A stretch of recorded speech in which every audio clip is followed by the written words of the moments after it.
Hello, I am Doug Anthony, lead consultant, CEO of the Anthony Consulting Group, and I will be your host for today's conversation with Dr. Kevin Clark, a professor with the Division of Learning Technologies and the director for the Center for Digital Media Innovation and Diversity at George Mason University.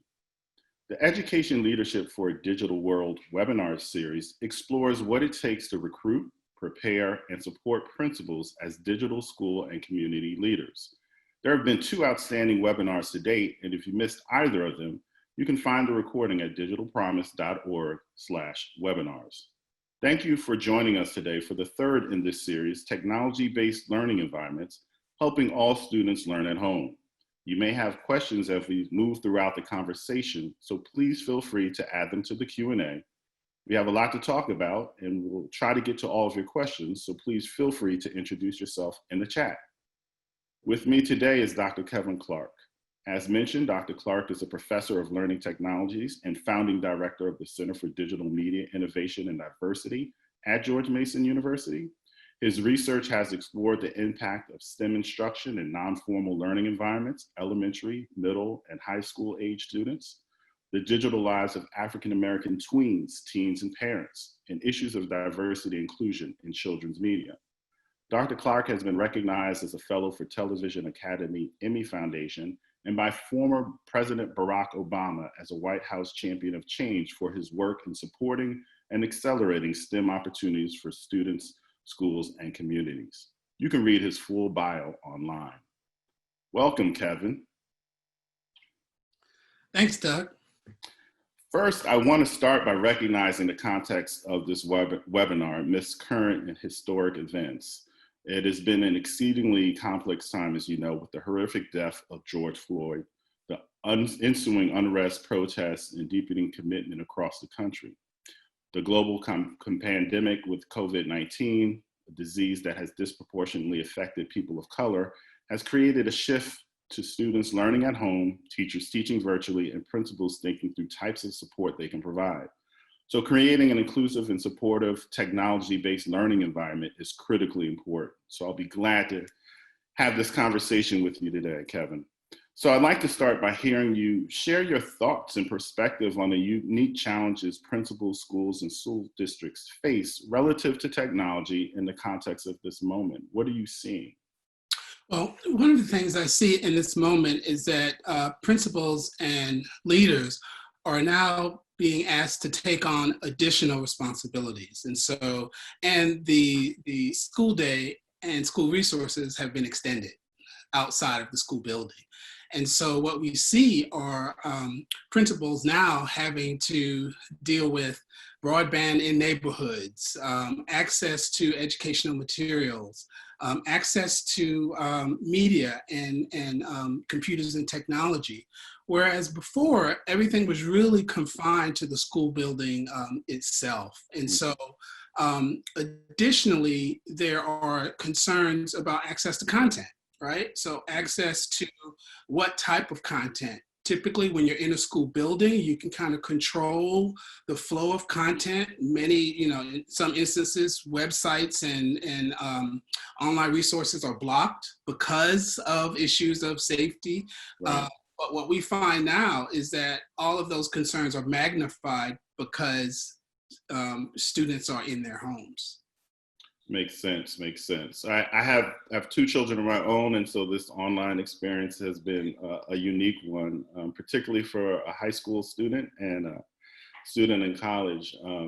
So I'm curious if you can talk to me about what principals need to know now about instructional technology, and what do you see as their role when it comes to instructional technology? I was a former principal 10 years ago, and technology looks completely different today than it did just years ago, but particularly in my experience 10 years ago. And so what does a principal need to know about instructional technology, and what's their role in it?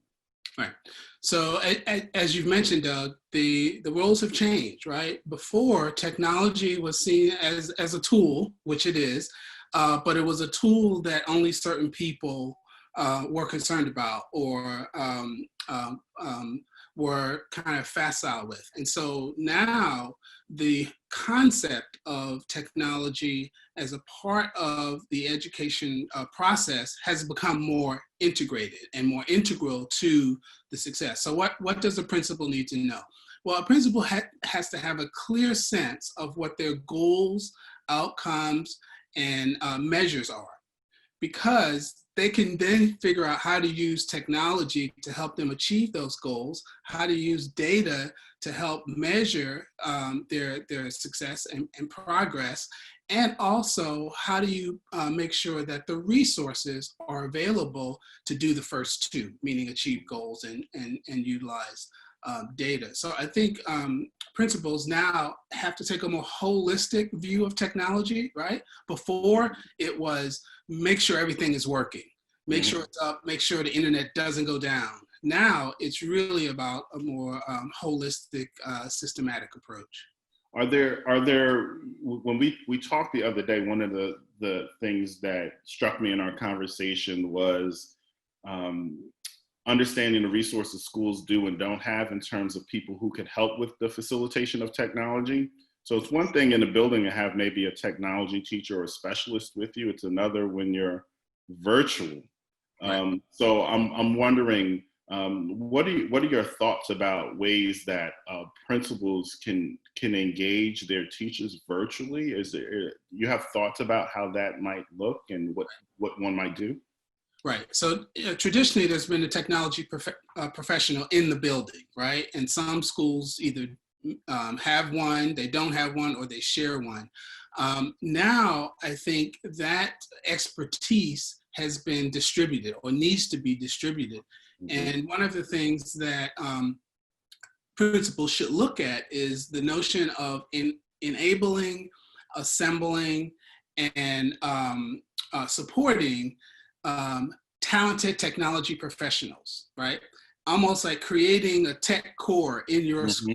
And that may be made up of teachers and students. I ran a program for about 7 years in a school where we taught kids how to code, and all of the instructors and helpers were students, because they were the ones that were most nimble with the technology. And so I think given the distributed nature of education when it's gone online, it would be helpful for principals to think about maybe creating kind of a tech core or help desk type system where you have a group of professionals, either teachers and or students, who can help problem solve, so that it's not always you calling the same person. And so I think kind of distributing that work and that responsibility to people in their community and in their school building who have that expertise, I think could be helpful in this situation. No, I love that concept of virtual help even, right? That can happen in the same context. You can have a cadre of young people that kind of help manage the deficiencies of someone like me dealing with technology, right? I mean, I still ask my children about stuff. I hold up my phone, I say, how do you do this? And they just kind of take it from me, say, let me do it. Right, exactly. And so, I think that that's a great opportunity to continue to build community, and also to exercise your resources in a way that maybe people hadn't thought about it. So this idea of almost a virtual support help using student leaders is a great idea. In terms of the development of principals in this space of becoming more knowledgeable about instructional technology, there's a learning curve for everyone, right? So if I'm a principal supervisor, what does that mean for me to help a principal, going back to our last point, if I'm struggling with how to use technology and leverage it appropriately? And I guess more importantly, thinking about the pedagogy that goes with actual instructional technology, what type of supports do principals need from supervisors if there's a particularly large learning curve? How might a principal supervisor access that type of support? Well, I think supervisors could do well to on one hand, learn the instructional technology kind of framework or instructional design process. Okay.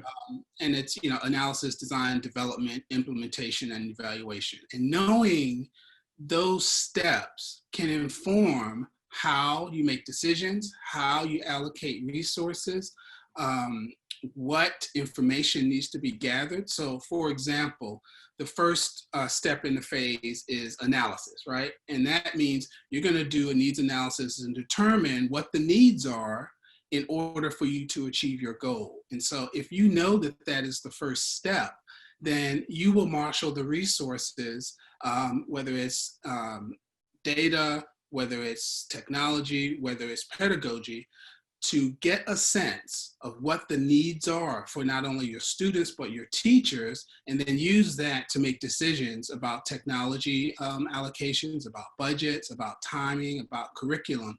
And so I think if the supervisor has almost a high level view, I'm not saying you need to go back and get a degree in instructional technology, but having a high level view of what the process is could be helpful. And as a supervisor, you then can be supportive of the people that are subordinate to you, because you understand the overall process. Secondly, I think both parties understanding the affordances of technology, what technology should be used for and how should it be used in what instance. That can also help you determine how you deploy resources, because we often talk about technology as if it is an infinite resource, but it is not, right? And so, administrators are going to have to make decisions about resources. And so understanding what resources to use when could be helpful in that process and that decision making. That's helpful. I want to follow this path for a minute, and then I'm going to shift our conversation a little bit. Part of the work in thinking about how do we build the skill sets for not only sitting leaders, but those who are in the ranks and the bench for those who will be school-based leaders. How do you think organizations, districts, and particularly given your role at the university level, how should university programs prepare principals, maybe different, or aspiring principals, maybe differently than they have in the past in the area of instructional technology? That's a great question. I think in the past, and still to this day, the focus around technology has been, methods, teaching methods, using technology as a teaching method or as a part of a teaching method.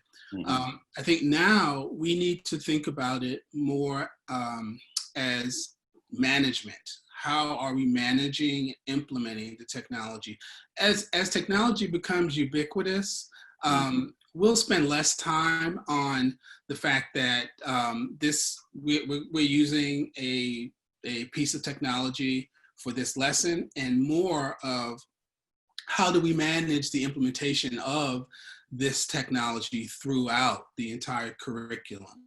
And so I think school leaders having an eye on management, technology management, in addition to pedagogy, could actually be helpful in broadening the effective implementation of technology. That's helpful. So I'm gonna raise two questions. I'm gonna ask you this question and seed it for a following question. So just hang with me for a second on this, Kevin. But my question is around, just given the current landscape from an educational standpoint, with particular attention to distance learning right now, what strategies and practices should principals and district leaders be considering and leveraging in this moment? So, what's interesting is that as we talk about strategies and practices, you'll hear some familiar things. And the only difference is that now technology is the way of implementing. For example, project-based learning, right? We've been talking about that for a while, but we've thought about project-based learning as an in-person activity. Well, now think about having a class of students and they're broken up into teams and they're individually working on a project, and technology now allows them to meet as a team, right? No Mm-hmm. matter where they are, and then they can reconvene with the instructor. Mm. Project-based learning is one. Mentoring and apprenticeships. I mean, these Mm.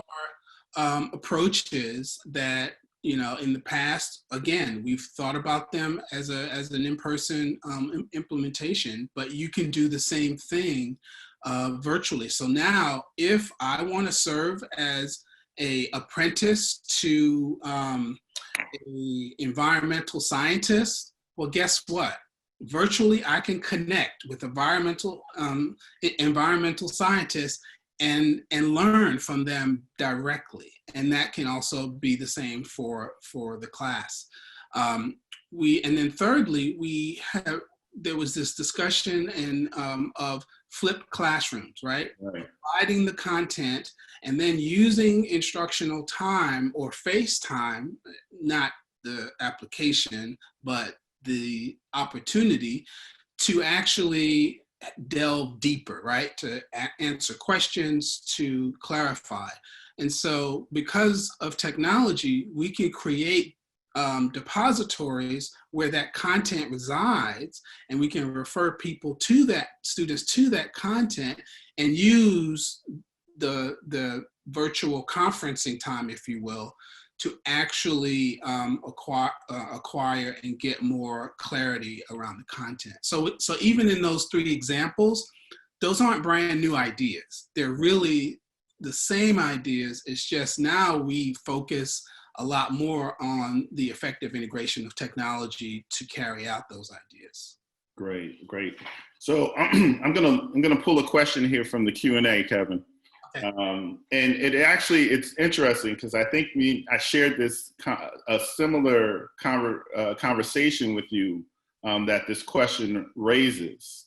The question is really considering inclusive broadband access in our students' homes, and how principals and their teachers might advocate for this policy change or organize to bring this service to more students, still on the other side of the digital divide. And just for the person who wrote the question, one of the things Kevin and I and the team at Digital Promise talked about is I have a brother-in-law who's a principal in New Jersey, and he's talking about how he's building agency with the community on getting Wi-Fi services in some of the neighborhoods that don't have the same speed, bandwidth, or otherwise, or access to. And so I'm curious, how do you think schools and principals should advocate, and what's your thoughts on that question, just this whole notion of access and policy change? Yeah. So first of all, I think schools and educators and the education community as a whole, I think, need to begin to advocate more vigorously for kind of a baseline of infrastructure for all students, right? All students should have reliable, consistent broadband access. Mm-hmm. Because what these times have revealed is that's not the case, and when it's not the case, it has serious consequences for some communities. And so as that is being done, I think principals should also begin to look in their communities and determine what are the community assets, right? What are their community centers, public libraries, corporations, universities that have access and have broadband access points that they could share or collaborate with K-12 schools. And so I think beginning to look at this whole notion of technology access from a community standpoint, because what we have done is essentially look at technology access and separated it based on sectors. Young people reside in three sectors, or three places: home, school, and community. Mm-hmm. And we have separated those three.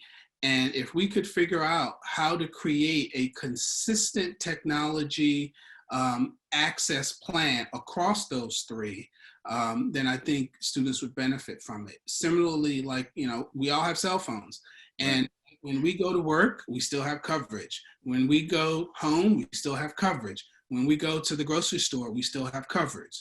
Similarly, that laptop or that tablet that student was given in school should work in those three sectors. They should have the same access at school as they have at home, as they have in the community, so that it does not break up their ability to learn and forces them to kind of run around and look for hotspots.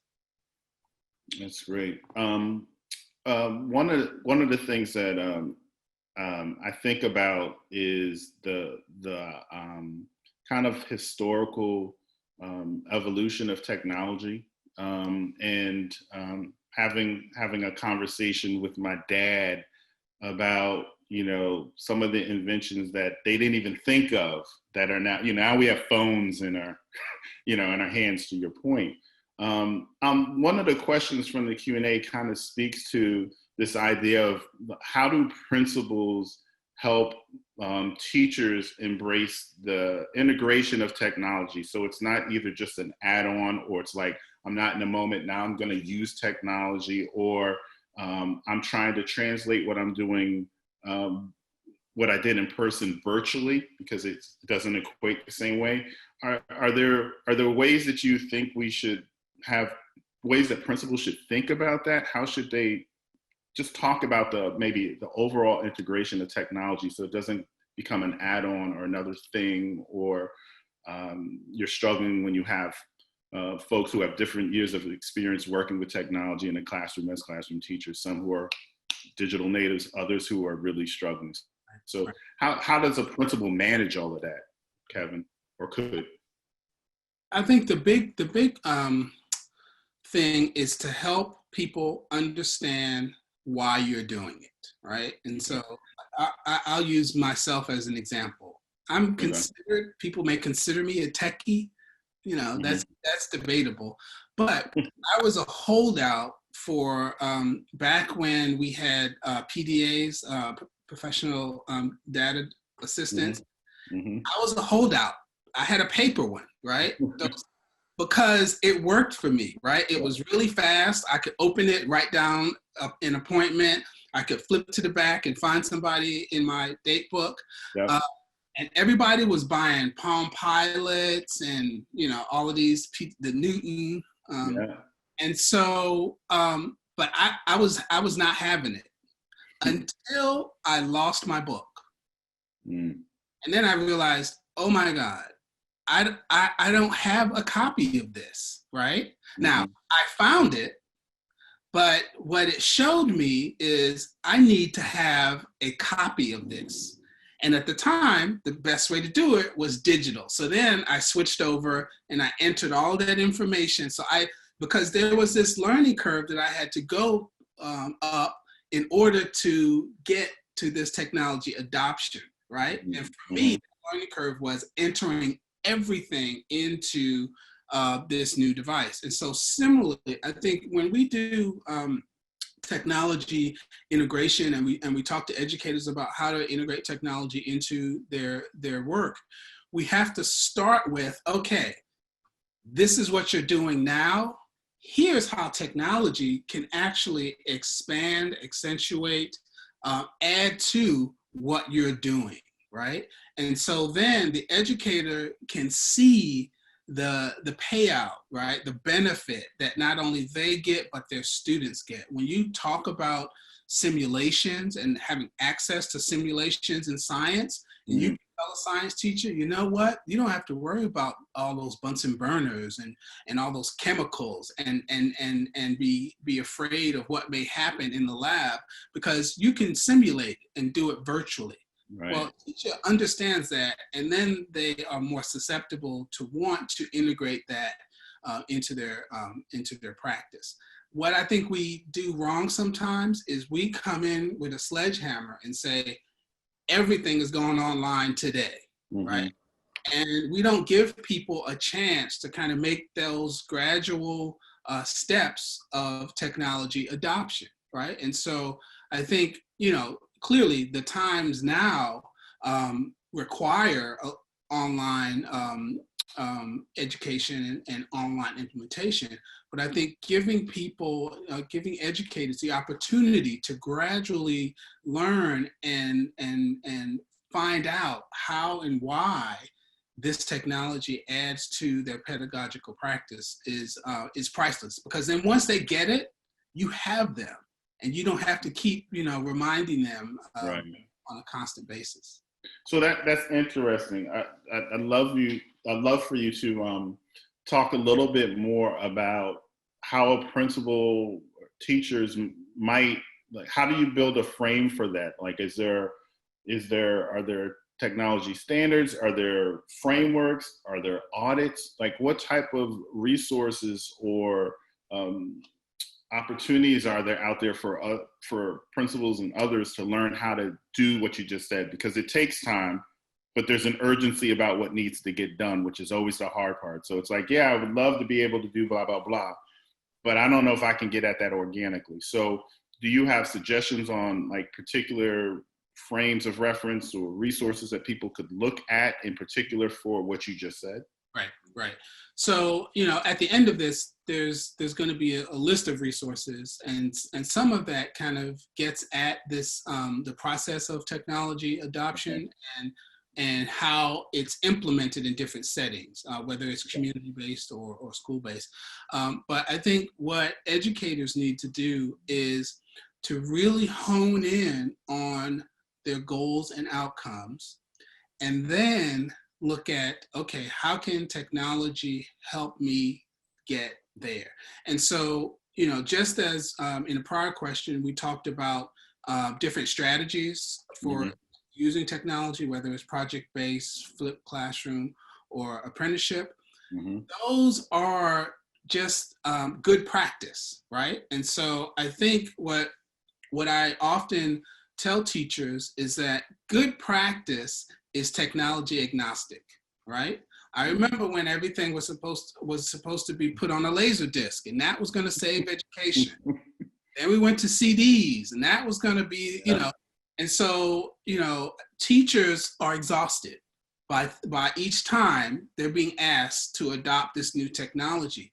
And instead, what I think leaders should do is to not jump on the latest technology bandwagon, but look more systematically at how technology, regardless of its form, can be helpful to achieving your particular goals. And so, an example is if you say, we need to have 80% of our young people taking advanced placement classes, then you need to, first of all, look at the data and see, okay, are you at that mark? If you're not, then where are the discrepancies? Where are the opportunities to make that improvement? And the way you find that out is by you use technology to examine the data. Now, then when you get the data, you may see that there are certain groups or subgroups that need to be targeted.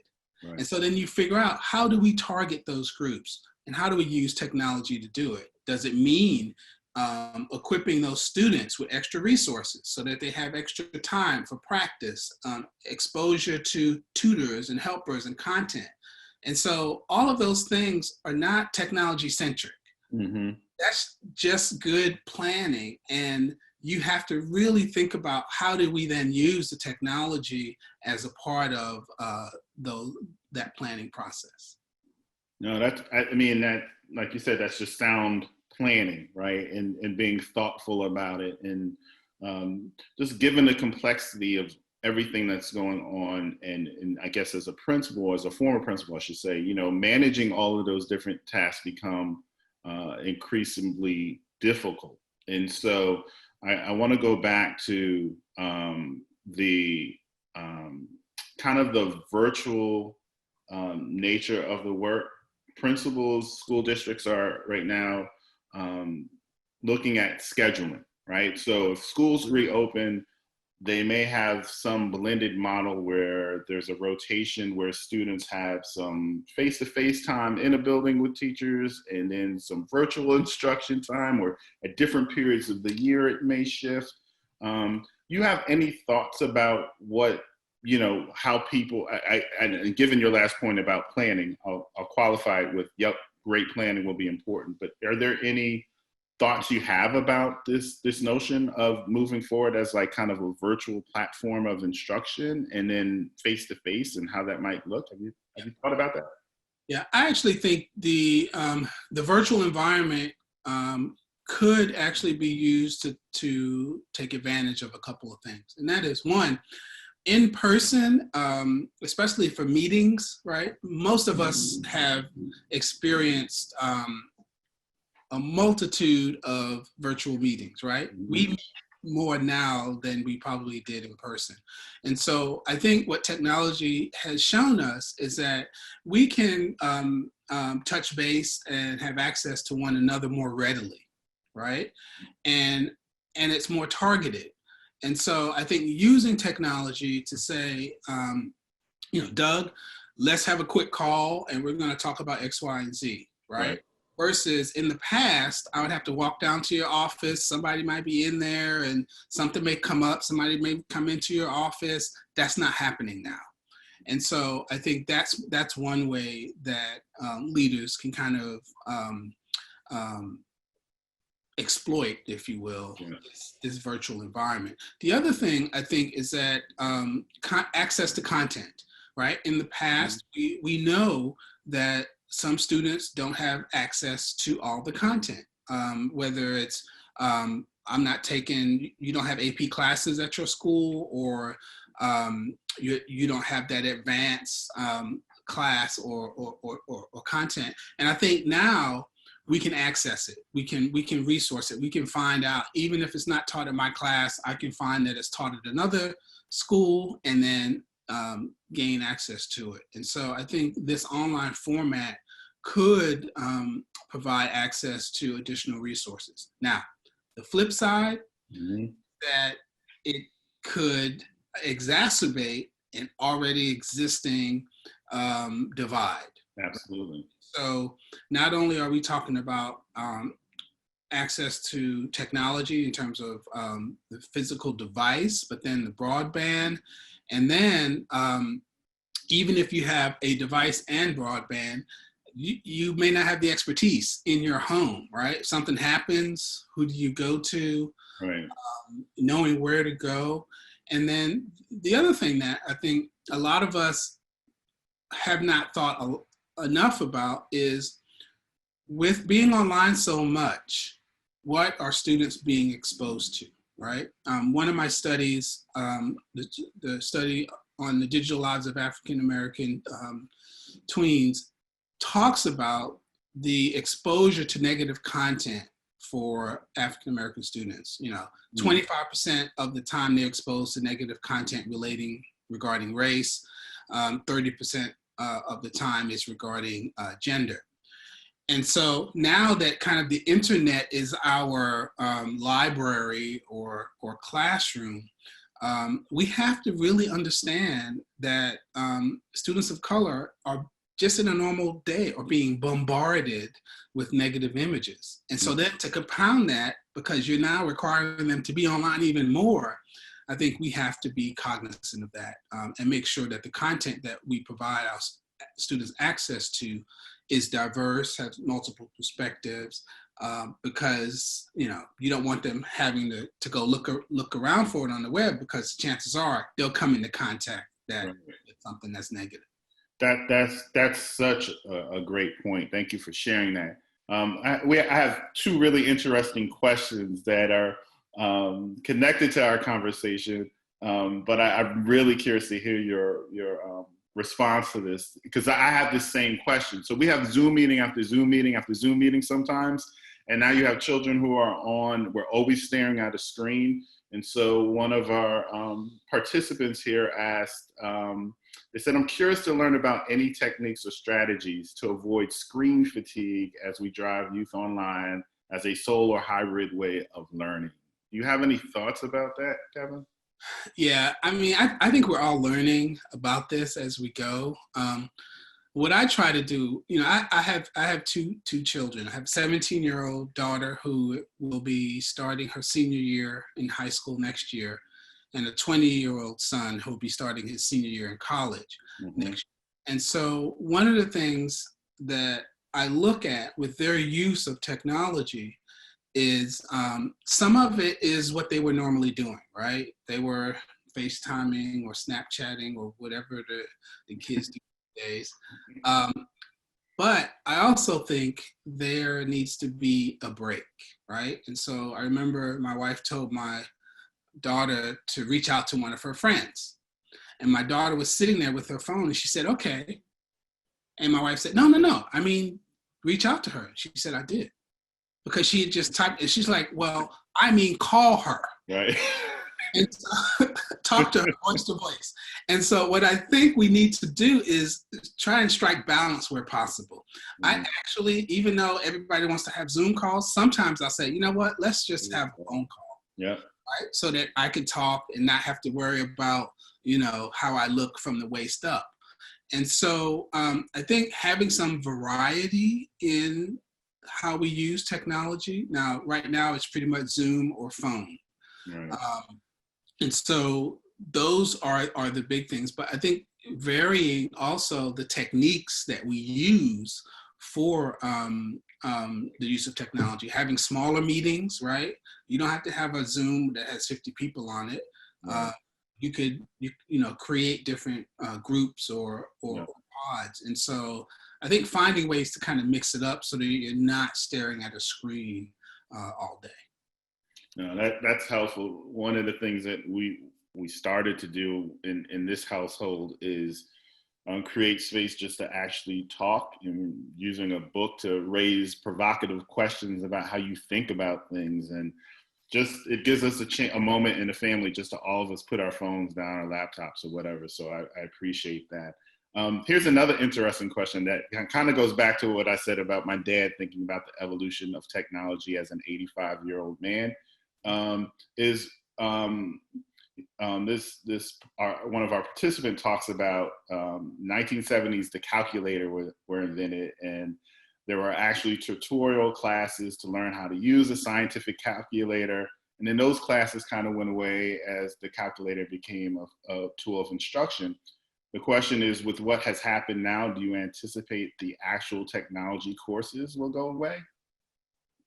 I think some of so here's what we do at George Mason in our instructional technology program. We actually have tools courses, technology tools courses. And what we do is that those technology tools courses change based on the technology. So, a few years ago, we may have been teaching HyperCard, right? Yep. But now we're teaching Adobe. And so I think what happens is programs like mine have to be agile, right? Mm-hmm. Have to be able to move with the technology and to teach the tools that are current, so that we're not just focused on this is the tool that we're going to teach forever and ever.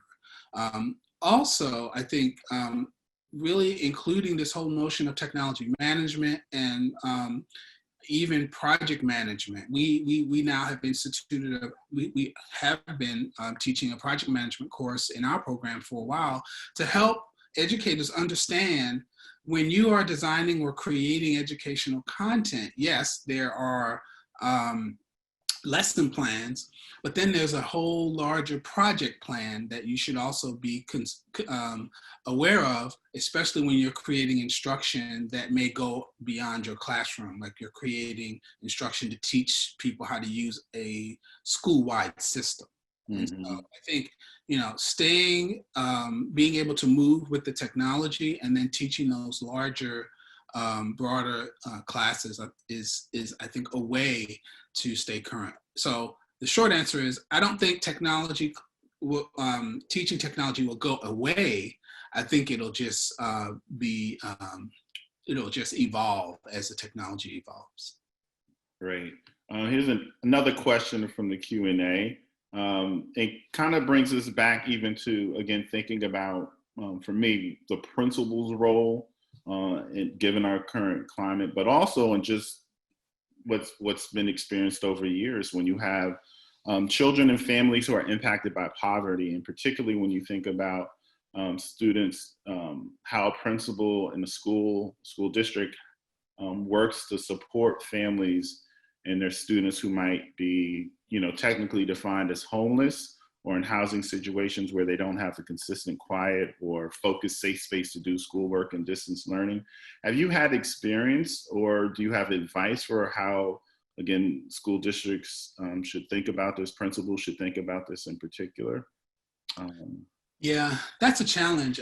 Years ago, when I ran an after-school coding program, I learned that one of my students was homeless. Mm-hmm. The way I found out was he was the last student there, and I said, "Oh, let me give you a ride home."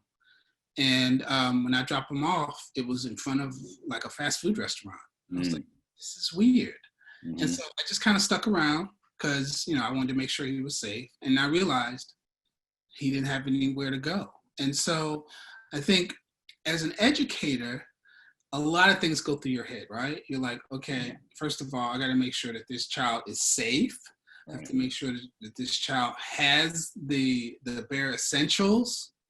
And then I'm worried about whether they're going to get their homework done. And so I think from a principal standpoint, I think this is where community connections and collaboration really come into play. Because if a principal discovers that students are dealing with those issues, then I think the first step is to really look at the community, look out in the community and see if there are resources and or people that may be able to help. I think the challenge from a pedagogical standpoint, particularly where we are in this online learning and digital space, is that there was a news story here in DC that talked about a young a student that was homeless trying to get their homework done. And the biggest challenge was that they kept trying to have to find hotspots. Right. Right. So they would move from shelter to shelter. And, because at the time you couldn't go to the library, there were several places, so, there are stories of people driving to a school and sitting in the parking lot to use the Wi-Fi. And so I think we have to, as school leaders, be cognizant of that and even think about how we can apply our resources, right? So it's good that people can drive to that school and park in the parking lot and access the Wi-Fi. And thank goodness they didn't turn off the computers. And so I think as educators, we have to think more. We always talk about the whole child. Mm-hmm. We have to think about the whole child in terms of where they are, home, school, and community. And we want that child to be whole in all three places, not just when they're in our school building. Yeah, Kevin, it makes me think about the work, again, and the complexity that faces, school employees, particular building leaders and teachers. It makes me think about how do we, let me phrase it. Are there organizations in your experience? A lot of times there's like organizations that generate advocacy, help inform policy. And I know educators and principals kind of do that in collaboration with the district and the state and so on. But in the technology space, and given the climate right now, going back to your last point about this, do you know of, or are there organizations as such that kind of champion the rights of technology, for all? And I'm not trying to put you on the spot, but I'm like, if anybody that I know would know, it would be you.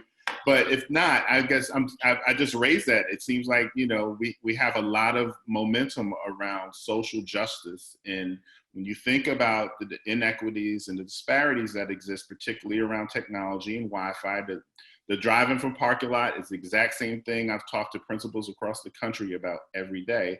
Just wondering if there are certain organizations or, again, resources that or groups that work in that space that might be helpful to our listeners? Yeah.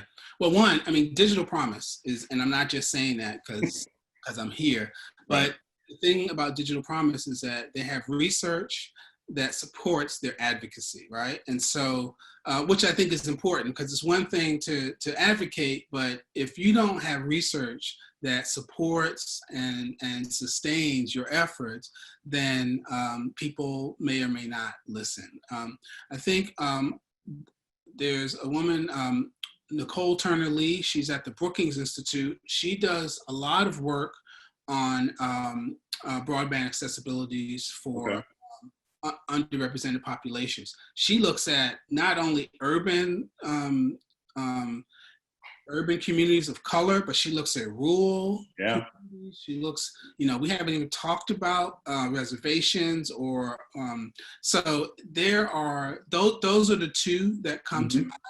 And I think it's important, as I said, to really look at those organizations that have a research or data component to their advocacy. And so, because it helps to build a foundation so that people understand what the issue is, first of all, and why this organization is doing this. Some grassroots organizations clearly are Boys and Girls Clubs, YM and YWCAs.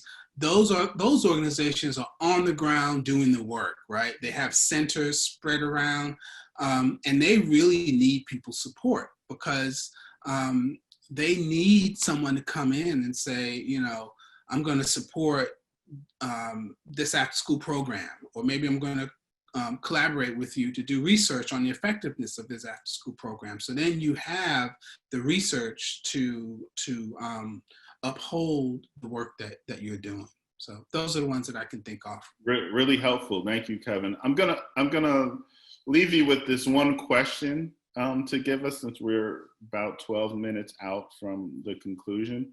And I'm gonna go back to the descriptor of this session, which read, when school buildings shuttered, living rooms and kitchens across the country became classrooms overnight. So Kevin, when it's all said and done, how can education leaders ensure these new learning environments meet the needs of diverse learners? What would you say to kind of pull it all together?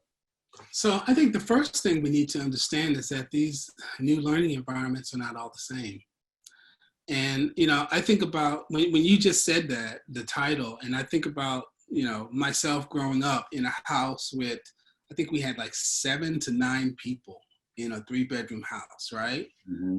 I can't imagine trying to get schoolwork done in a place, and it was loving, and, it was a great place to grow up.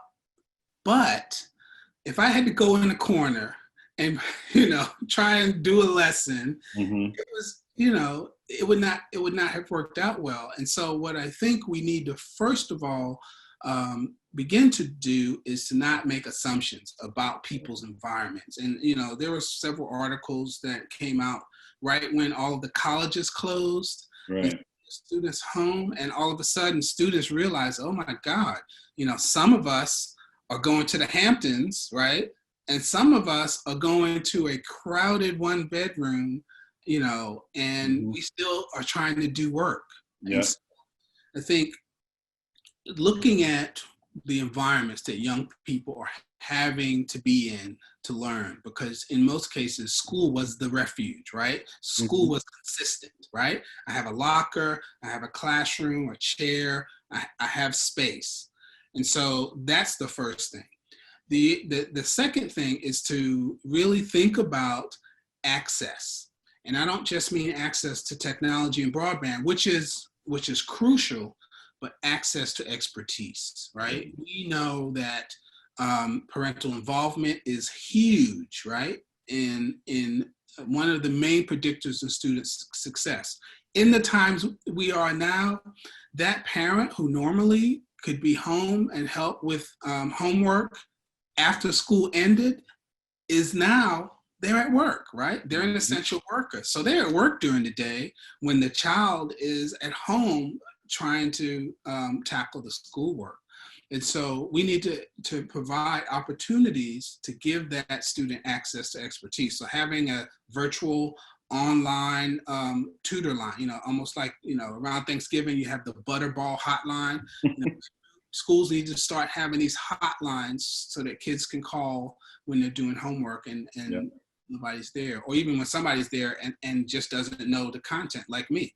Right. So, and then the third part of this is to really begin to think about a holistic, and I've mentioned this, a holistic approach for using the technology to support that student, right? So even though that student may have technology issues at home, how do we undergird those when they get to school? How do we work with communities to make sure that when those students are allowed to go out into the community, that they still have access to resources and content so that it's consistent across the sectors in which they reside? And so I think looking at those three things can help principals and school leaders really think about how the technology is applied and implemented to meet the needs of all students. Well said, well said. But before we close here, you did mention that you had some resources. You mentioned it earlier. Is there anything in particular you want to highlight about the resources that will be made available after this webinar? There are some readings, which as a professor, I have to give you my reading list. But one of the other the resources is a link to media products. And these are in particular media products that target diverse audiences.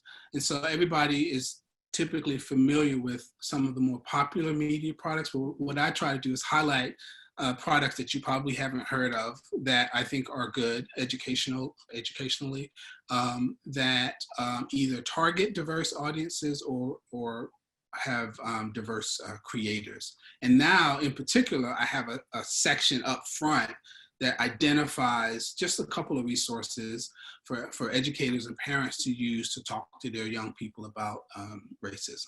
And so that can be also helpful. And it's a resource that changes. So I update it quite often. And so I add to it, and I'll also ask people, if you have suggestions, let me know. But that could be a resource for teachers and parents. Awesome. Well, Kevin, it's been a pleasure talking with you and learning from you. I look forward to future conversations with you personally. But I want to thank you on behalf of the listeners and Digital Promise very much for sharing your experience and perspective and ideas. So thank you. And thank you and all of the teacher educators for and teacher leaders for all of the work that they do. One thing that this time has shown us is the yeoman work that teachers and principals do every day. And a lot of us took it for granted, and I don't think we'll do that anymore. Absolutely. Well said. I'd also like to thank our listeners. This webinar recording will be posted online along with the resources that Kevin just mentioned. This webinar is the third in a series focused particularly on our schools and the role of the principal. This will run throughout the summer. So next up on Tuesday, June 16th at 1 o'clock, Principal Supervision and Distance Learning, What's the Right Approach? With Meredith Honig from the University of Washington and Nancy Gutierrez with the New York City Leadership Academy. I'm Doug Anthony. Thanks for joining us, and see you next time. Thank you.